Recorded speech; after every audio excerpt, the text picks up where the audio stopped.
તો આપનો પરિચય સર મારો કોડ PLM છે.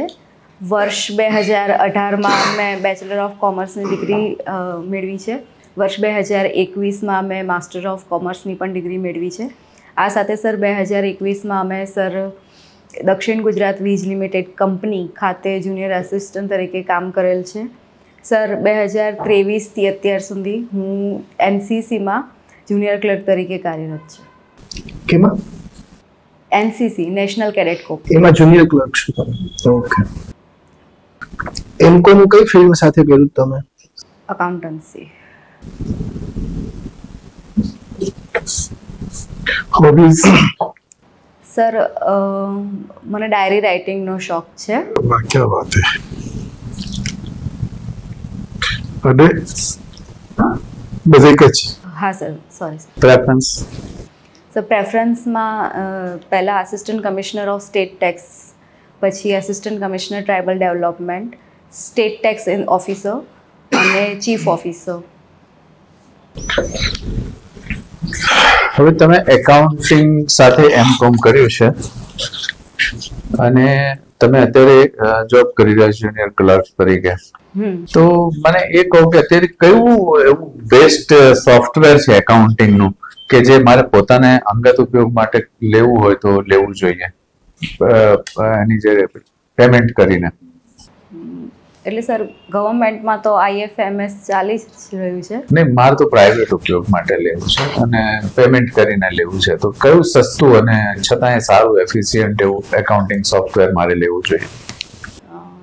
સર મને એ વસ્તુ વિશે બહુ ખ્યાલ નથી કારણ કે. અચ્છા, ટેલી વિશે તમે કંઈ સાંભળ્યું છે? હા, ટેલી વિશે મેં સર સાંભળેલું છે. ટેલી જેવા બીજા કોઈ સોફ્ટવેર બન્યા છે? એના વિશે મને સર બહુ ખ્યાલ નથી. અચ્છા, ખાતા વહી કરીને એક ઓનલાઈન ઘણા બધા સોફ્ટવેર્સ. તો તમને એવું લાગે છે કે આવી રીતે આવા જે ઓનલાઈન સોફ્ટવેર ખાતા વહી વગેરે એની અંદર આપણે એકાઉન્ટિંગ કરીએ તો એ આખી બધી વસ્તુઓ આપણો ડેટા એ લઈ જાય એવું પૈસાન કરું? હા સર, બની શકે ઘણા. અચ્છા, તમે DGVCL માં જોબ કરતા હતા અને પછી એને છોડીને તમે પછી NCC માં જોબમાં આવ્યા, એનું શું કારણ? જગ્યા તો સરખી જ છે. ના સર, ત્યાં જુનિયર ક્લાર્ક હતા. હા, DGVCL માં જુનિયર ક્લર્ક તરીકે જ હતા, પણ એમાં સર મીટર રીડર તરીકે ફિલ્ડ વર્ક વધારે હતું અને આમાં સર ક્લેરિકલ વર્ક છે એટલા માટે. અચ્છા, તો કાલે ઉઠીને તમને અમે અહીંયા આમાં લઈએ ACGST માં અને કાલે તમને એમ લાગે કે આમાં તો ફિલ્ડ વર્ક છે, હવે મને DYSO તરીકે કે SO તરીકે મને આમાં મળ્યું છે સચિવાલયમાં, તો તમે ત્યાં જતા રહેશો?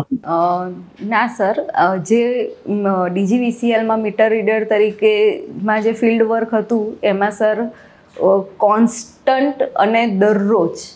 આમાં તો શનિ રવિ સિવાય અને રાત દિવસ તમારી ACGST માં તો રેડ વિજિલન્સ કરવું, એન્ફોર્સમેન્ટમાં હશો. એના કરતા એ બધું કમ્પેરેટિવલી ઓછું હશે, કદાચ કોઈ વ્હીકલ લઈને જવાનું થતું હશે, પણ આમાં તો ચાલીને તમારે રોજનું 10 થી 15 કિલોમીટર ચાલવાનું. ફિઝિકલી એક્ટિવ રહો ને તમે કોઈ કોલેસ્ટ્રોલ થાય જ નહીં. હા, કોલેસ્ટ્રોલ ને બધું એક્સરસાઇઝ ન કરવી પડે. એ બધા વસ્તુ સાથે હું સર સહમત છું, પણ એ કંઈક વધારે જ પડતું બર્ડન હતું. અને સર સ્પેસિફિકલી મારું જ્યાં આગળ રિક્રુટમેન્ટ થયું હતું એ સર અંકલેશ્વરમાં GIDCમાં થયું હતું, તો એ એરિયા થોડોક વધારે ઇન્ડસ્ટ્રીયલ હોવાને કારણે અને એ અંકલેશ્વરમાં ખૂબ જ અંતરિયાળ વિસ્તારની અંદર હતો.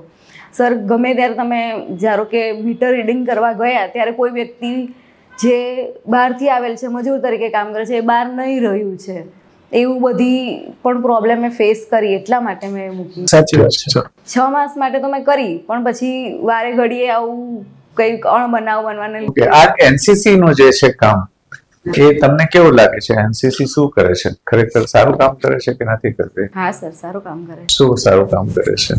સર NCC એ આપણા જે કહેવાય કે બાળકો છે કે આપણું દેશનું જે ભવિષ્ય છે એ બાળકો, સ્ટુડન્ટ, કોલેજના સ્ટુડન્ટ્સ, એ બધાને ટ્રેનિંગ આપવાનું, એ લોકોની કરિયર ડેવલપમેન્ટ સાથે સાથે એમની પર્સનાલિટીને પણ એક. મને એમ કહો કે NCC માંથી પાસ થયેલો કોઈ છોકરો સીધો જઈને કેપ્ટનની પોસ્ટ ઉપર લાગ્યો હોય સેનામાં, એવો એક દાખલો છે ગુજરાતમાં?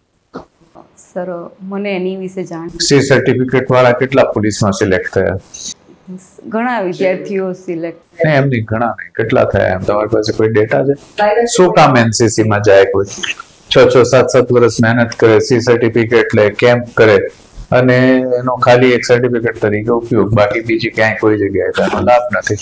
સર જે એનસીસી છે એમાં સર પોલીસમાં જવા માટે ઈચ્છુક, ફોર્સમાં જવા માટે ઈચ્છુક કે પછી યુપીએસસીમાં સીડીએસમાં જવા માટે ઈચ્છુક વિદ્યાર્થીઓ માટે એક ખૂબ જ સારી ઓપોર્ચ્યુનિટી. ગુજરાતના કેટલા લોકો ગુજરાતના, મને એમ કોઈ ડેટા હોય તો બતાવો તમારે એનસીસીમાં કે કેટલા લોકો ગુજરાતના છે એ ત્યાં આગળ સેન્ટ્રલ ફોર્સિસમાં લાગ્યા કે સ્ટેટ ફોર્સમાં લાગ્યા? સર મારી પાસે આખા ગુજરાતનો ડેટા નથી, પરંતુ મારા યુનિટમાંથી 6 થી 7 કેડેટ્સ એવા છે જે આર્મીમાં અને નેવીમાં અને બીજા 2 સ્ટુડન્ટ્સ એવા છે જે એરફોર્સમાં પણ લાગેલ છે. Okay sir, your question. તો સ્ટોક માર્કેટ આજે કેવું હતું, ડાઉન ગયું? સર એના ઘણા બધા કારણો છે. એક પહેલું કારણ એવું કહી શકાય કે ટ્રમ્પ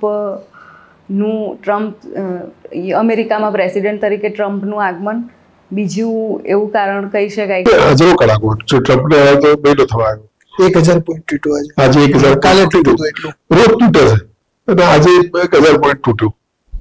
એના વિશે મને અત્યારે ખ્યાલ નથી. ઓકે, તમને બેરિશ માર્કેટ ગમે કે બુલિશ માર્કેટ ગમે? Bullish market. કેમ? બુલિશ માર્કેટ અપવર્ડ મુવમેન્ટ કરાવે છે એટલા માટે. બધું એમ લાગે કે બેરિશ માર્કેટમાં કમાવાની તક વધારે, કારણ કે એવું કહેવાય કે સ્ટોક માર્કેટ ચડે ત્યારે પગથિયે ચડે અને ઉતરે ત્યારે લિફ્ટમાં ઉતરે. આજે લિફ્ટમાં જ ઉતરું છું. સર મને બહુ એના વિશે ખ્યાલ નથી. આઈડિયા નથી. સારું, તો સ્ટોક માર્કેટ વિશે તમને કશો આઈડિયા નથી ખાસ? છે પણ એટલો બધો નથી. હું એમાં સર ઇન્વેસ્ટ કરવાનો પણ પ્રેફર કરું, પણ એમાં આઈપીઓ હોય કે એવી રીતે, પણ હું રોજબરોજમાં ટ્રેડિંગ નથી કરતા કે ટ્રેડિંગ માટે સમય નથી હોતો સર. ઓકે, સારું. તો અત્યારે આપણા જે તમે કહો કે ટ્રમ્પ એક ટ્વીટ કરે એટલે સ્ટોક માર્કેટ ઇન્ડિયાનું ડાઉન, એનું એક વન ઓફ ધ રીઝન છે. એનું સંપૂર્ણપણે રીઝન બીજા કયા રીઝન છે? બીજા રીઝન સર અત્યારે સારું, સરકારે જે એના પર એસટીસીજી ને એલટીસીજી લગાવેલા છે સ્ટોક માર્કેટ ઉપર, તમે એની ફેવર કરો છો? હોવા જોઈએ કે ન હોવા જોઈએ? અને ક્યારથી લાગુ થયા છે? ક્યારથી લાગુ થયા છે સર એ મને બહુ આઈડિયા નથી, પરંતુ એસટીસીજી અને એલટીસીજી હોવા જોઈએ. સિક્યોરિટી ટ્રાન્સફર કઈ રીતે થાય છે, કેટલા ટકામાં થાય છે, કેટલા પ્રમાણમાં થાય છે, એની જાણકારી આપણને મળે, સરકારને મળે. એસટીસીજી અને એલટીસીજી હોય તો જ મળે? ના, એ બીજી પણ ઘણી રીતે મળે છે, પણ એનાથી એક ઇન્ડિવિજ્યુઅલ વ્યક્તિની આવક સિક્યોરિટીમાં કેટલી બને છે એ જાણવા મળે છે સરકારને. થોડુંક મને ઓછું સમજાયું પણ એનીવે, આ વીજળીના ઓવરહેડ તાર બધા આપણે ઠેર ઠેર ગ્રામીણ વિસ્તારમાં બધા જોઈએ છે. અમદાવાદમાં તમે જુઓ તો બધા અંડરગ્રાઉન્ડ છે, તો કયા વધારે સેફ?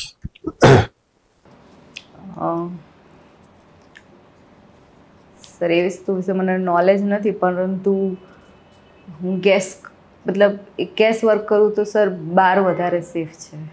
અંદર કરતા 12 વધારે સેફ છે? અંદર હોય છે તો એ સેફટીના પર્પઝથી કદાચ સારું હશે, પણ જ્યારે કંઈ પણ એમાં ખામી કે એવું હોય તો સર એમાં વધારે. તો વર્કની વાત થઈ, લેબર વર્કની. મેં તો સેફનો પ્રશ્ન પૂછ્યો છે. સેફટીની રીતે અંદર સારું, ગ્રાઉન્ડમાં સારું. તમે ગેસ વર્ક જ કર્યું છે એટલે આપણે એને છોડવીએ. તમને વિશાખા ગાઈડલાઇન્સ વિશે કઈ માહિતી છે? સર વધારે નથી, પરંતુ એટલી ખબર છે કે એ વિશાખા ગાઈડલાઇન્સ પરથી રૂલ્સ આવ્યા છે અમુક ઇન્ટરનેટ સેફટીને લઈને, ઇન્ટરનેટ યુઝિસ સેફટીને લઈને. ઇન્ટરનેટ પર કોઈ વ્યક્તિની સાથે ઇન્ટરેક્ટ કરતી વખતે, એનું મને પ્રોપર અત્યારે યાદ નથી આવતું. અચ્છા, ડિજિટલ અરેસ્ટ શું છે?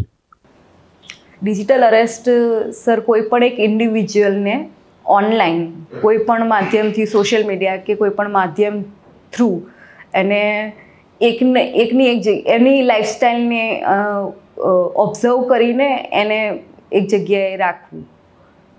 એક જગ્યાએ એટલે કે પર્ટિક્યુલર એને જણાવવામાં આવે કે એ વ્યક્તિ અરેસ્ટ થઈ ગયું છે, પણ આઈડિયલી એ મતલબ પણ એ અરેસ્ટ એકચ્યુઅલમાં થયું નથી હોતું.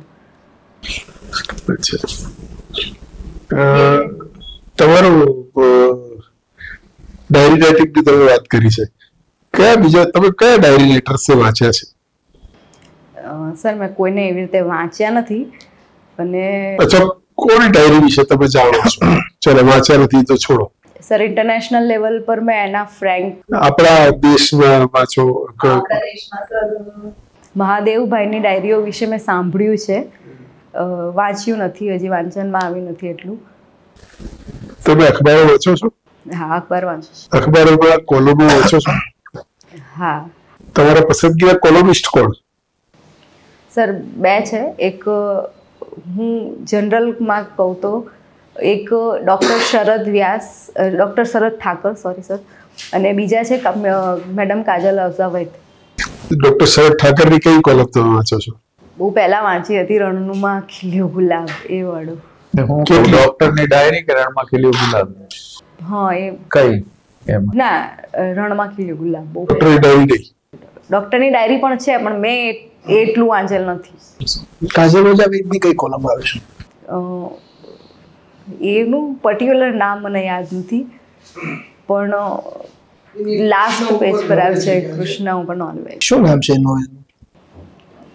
એ બી મને બહુ યાદ નથી. દ્રૌપદી, સત્યભામાનંદ બધાને લઈને આવ્યા છે, હિન્દીમાં અનુવાદ થયું છે, નથી ખ્યાલ? શું લખો ડેલી લખો છો ડાયરી? હા સર, હું ડેલી લખું. શું ફાયદો થાય એનાથી? સર, હું 2 વસ્તુ લખું છું. એક બંને રાત્રે સુવાના ટાઈમે, એમાં બીજા દિવસે જે કામ કરવા હોય એની પ્રાયોરિટી લિસ્ટ, અને બીજી સર હું ગ્રેટિટ્યુડ લિસ્ટ રાખું છું કે આજના દિવસમાં શું મારી સાથે સારું થયું અને શું મારે શું. કેટલા વર્ષથી લખો છો? હું સર લગભગ 1 વર્ષથી લખું છું. એનાથી બેનિફિટ થયો તમારી પર્સનાલિટીમાં? હા સર. શું ફાયદો થયો તમને? અમુક વખતે સર એવું થાય કે રોજિંદા જીવનમાં નાનું કોઈ કામ હોય એ આપણે ભૂલી જઈએ, કોઈક શાક લાવવાનું હોય કે કોઈ કિરાણ લાવવાનું હોય એ ભૂલી જઈએ, એ વસ્તુ યાદ રહે આપણને. એવું પછી કામમાં પણ ઘણીવાર એવું થાય કે કોઈક ઇમ્પોર્ટન્ટ કામ હોય આપણે પછી કરવું એમ છોડ્યું હોય કાં તો કાલે કરશું એમ મૂક્યું હોય, એ વસ્તુ યાદ ન રહે, ક્યારેક એવું બને, એ યાદ રહે છે. સરકારની અંદર એકાઉન્ટિંગ કઈ રીતે થાય, ખ્યાલ છે? હા સર, સરકારની અંદર અકાઉન્ટન્સી IFMS સાઇટ થ્રુ થાય છે. કઈ પદ્ધતિથી થાય? Sir single accountancy, single entry system. એમાં કઈ રીતે હોય સિંગલમાં? એટલે સર તમે બંને કઈ રીતે ટૂંકમાં એમાં એકાઉન્ટિંગ મને નથી ખ્યાલ, કઈ રીતે થાય એમ પૂછું છું. ગણતરી, હિસાબ ને બધું.